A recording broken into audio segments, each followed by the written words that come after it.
वांग स्वच्छ धुवून घ्यायचं. हे धुवून झालं का ह्याला कोरड्या कपड्यानं पुसून झालं का ह्याला थोडं तेल लावायचं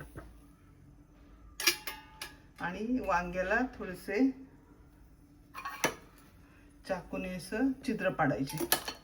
2-3 छिद्र पाडून घ्यायची. हे आता गॅसवर छान भाजायचं. आज करतोय भरीत.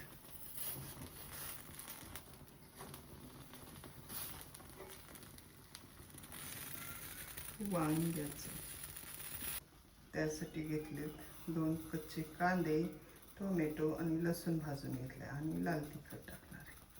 वांग्यात किडा वगैरे का आधी बघितलेलाच असतोय, पण पुन्हा चिरून बघायचं की ते स्वच्छ आहे का. आणि नंतर कोथिंबीर चिरायची. हा टोमॅटो, हा कांदा कच्चाच घालणार आहे मी आणि भाजलेला लसूण, कारण लसणाचा लईच वास येत असतो खाल्ल्यानंतर. आता हा बघा भाजलाय. हा लसूण स्वच्छ करून त्याच्यामध्ये घालणार. मीठ आणि तिखट, लाल तिखट घालणार आहे याच्यात.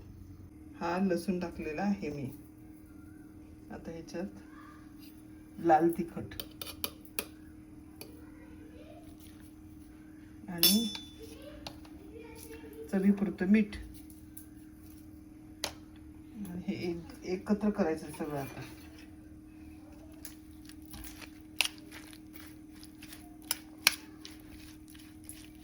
हे एक जीव झालं का जेवणासंग घ्यायचं. खूप छान लागतं हे कच्च्या कांद्याचं भरीत. मस्त ना.